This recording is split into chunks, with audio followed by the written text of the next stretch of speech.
माझ्या राजाची जयंती आली, शिवरायाची जयंती आली, शिवरायाची जयंती आली, शिवरायाची जयंती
वडिलांनी केलेले कष्ट यामुळेच हे शक्य झालं।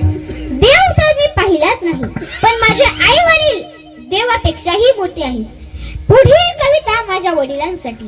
ओ बाप स्वाभिमानी बाना बाप, कणकर कणा त्याच्या काळजात सुद्धा लाजा, रुची संवेदना त्याची पहाडाची छाती त्याचे, हृदय गुलाब त्याच्या घामाच्या थेंबाला हिऱ्या मोत्याचा रुबाब बाप, तलवार ढाल बाप, पेटती मशाल बाप, जागत म्हणून घर झोपते खुशाल बाप, घराचा तो पाया आई कळस त्यावर जेव्हा खचताना पाया तेव्हा, कोसळते घरउला ढाली करतो हा बाप, फक्त घरासाठी शाप या जगाचे बाप, घेत सारे माथी घर बायकोनी मुलं यांना जगवण्यासाठी बाप, होतो वेडा पिसा एका पैशासाठी बाप, म्हणजे जनुकी वाल्या कोळ्याची जमात त्याच्या, बापा माझी कोणी नाही वाटेकरी होत बाप, म्हणजे रे कसा जसा पाण्यातला माझा त्याच्या, डोळ्यातला थेंब कोणा दिसणार कसा। महाराज, बाप आपल्याला कधीच रडताना दिसत नाही, तो त्याचे अश्रू एका क्षणासाठी साठवून ठेवतो।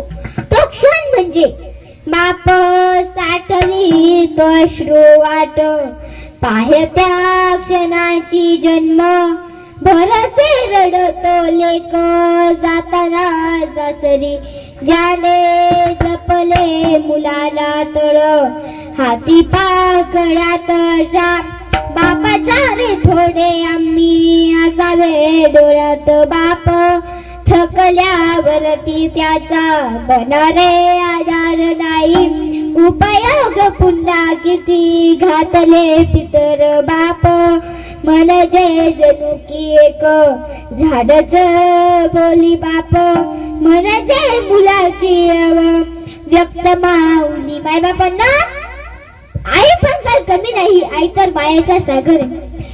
आई माझी मायेचा सागर, दिला तिने जीवनाकार, आई वडील माझे थोर काय सांगू त्यांचे उपकार, जीवनाच्या वाटेवरती किती असत त्यांचा आधार, आई माझी मायेचा सागर, दिला तिने जीवनाकार, तळपत्या उन्हात रानात निरकरक त्या रानात राहिलीस माझ्यासाठी तुग कष्टाच्या घामात कधी मिळेल मुठभर घास कधी घडेल तिला उपवास ओल्या मातीतून चालताना तुडविले कांद्याचे फास आई माझी मायेचा सागर दिला तिने जीवनाकार नबीची चादरी तुग चंदराची कोर शीतल तुझी छाय मला हवी जीवनभर तुझ्या शीतल छायेमध्ये पुणे आयुष्याचं गेलं आई देवा पाशी मिळलं आई तुलाच गमा गेलं आई माझी मायेचा सागर दिला तिने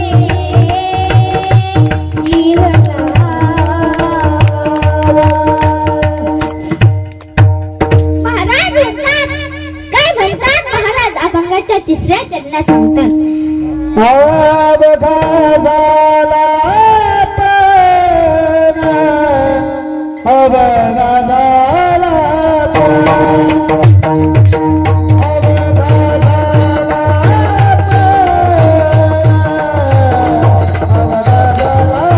पण, अवघा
वारकरी संप्रदायाच्या नियमाप्रमाणे पंढरी स्पर्धांना पांडुरंगाचे आपण भजन करू.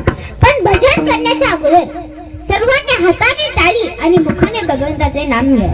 कारण या हाताने काही वाईट केल्यापेक्षा या मुखाने काही वाईट बोलण्यापेक्षा भगवंताचं नाम घ्या. नाम चांगले चांगले माझे कंठी राहू भले कपी कुळी उतरले मुक्त केले राक्षसा.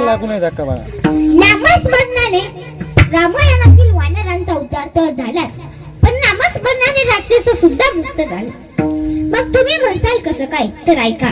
ज्याप्रमाणे रामाच्या सैन्यातील वानर म्हणत होते की रावण आता हे करत असेल, रावण आता ते करत असेल, त्याचप्रमाणे रावणाच्या सैन्यातील राक्षस ही दिवस आणि रात्र असेच म्हणत होते की राम आता हे करत असेल, राम आता ते करत असतील, राम आता युद्धासाठी तयार होत असतील. म्हणून त्यांचे नामस्मरण घडले आणि देवाने त्यांनाही मुक्ती दिली. मग मला सांगा, नामस्मरणाने आपल्यासारखे राक्षस सुद्धा मुक्त होतात, मग आपण कसं काय मुक्त व्हायचं नाही? करा सर्वांनी हात वर. जोपर्यंत तुम्ही हात वर करत नाही तोपर्यंत मी भजन घेणार नाही. विठोबा